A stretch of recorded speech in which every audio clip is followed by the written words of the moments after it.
Good evening மக்களே, இன்னைக்கு நாள் 22 இனி ஓய்வு தினம்னு நேற்று அறிவிச்சாச்சு. நாளைக்கு நம்ம அண்ணனுக்கு கல்யாணம் இருக்கிறதுனால காலையிலேருந்து கொஞ்சம் ஒர்க்லாம் பார்த்துட்டு டான்ஸ்லாம் ப்ராக்டிஸ் பண்ணியாச்சு.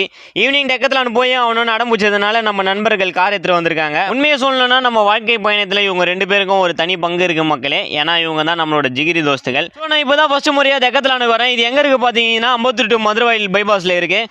ஸோ காரை கீழே விட்டு மேலே வந்தாச்சு. இவங்க தான் அந்த 2 நபர்கள். நல்லா பார்த்துக்கோங்க மக்களே.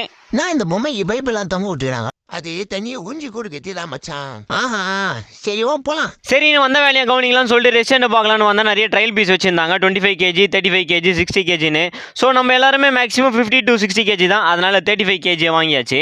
நம்ம எங்கே போனாலும் கையை காலம் சும்மா இருக்காது. இந்த பாக்ஸிங் க்ளவுஸ் எல்லாம் எடுத்து விளையாடிட்டு இருந்தோம். அங்கேருந்து ஒருத்தர் நம்மளை தீச்சு விட்டாரு. அதெல்லாம் ட்ரையல் இல்லைப்பா, தயவு செஞ்சு அங்கேயே வச்சிருங்கன்னாரு. சரி நெக்ஸ்ட் செக்ஷனுக்கு வந்தால் கேம்பஸ் டென்ட்டு, ஷூவு, வாட்டர் பாட்டிலு, சாக்ஸு, ஸ்விம்மிங் சூட்டு அப்படின்ட்டு நிறைய பொருள்லாம் வச்சுருந்தாங்க மக்களே. ப்ரைஸ்லாம் கூட ஓகேவா தான் இருந்தது. ஏன்னா நான் பே பண்ணல, நம்மளை கூட்டின்னு வந்தது மட்டும் இல்லாமல் அவனுங்களே பே பண்ணி வாங்கி கொடுத்துட்டானுங்க. கடைசி அண்ணன் கேட்ட போட்டாரு, பில்லை காமிச்சு பொருள் எடுத்துன்னு போக சொன்னாரு. அவருக்கு ஒரு தம்ஸ்அப்பை போட்டு கிளம்பியாச்சு. ஆல்மோஸ்ட் இங்கே 9 மணி. அதனால எல்லாருக்கும் சரியான பசி. அதனால போகிற வழியில இட்லி, பரோட்டா, கோபி ரைஸ்னு கொஞ்சம் அச்சு முடிச்சுட்டு வெளில வந்தா சூடா கேரட் அல்வா, கோதுமை அல்வா, பாதுஷாலாம் வித்துருந்தாங்க. அது எல்லாத்தையும் ஒரு சொல்லிட்டாச்சு. இந்த மாதிரி அருமையான நண்பர்கள் உங்களுக்கும் இருந்தால் மறக்காம கமெண்ட்ல சொல்லுங்க. நாளைக்கு ஒர்க் அவுட் வீடியோவில் உங்க எல்லாரையும் சந்திக்கிற மக்களே. டாடா பாய்.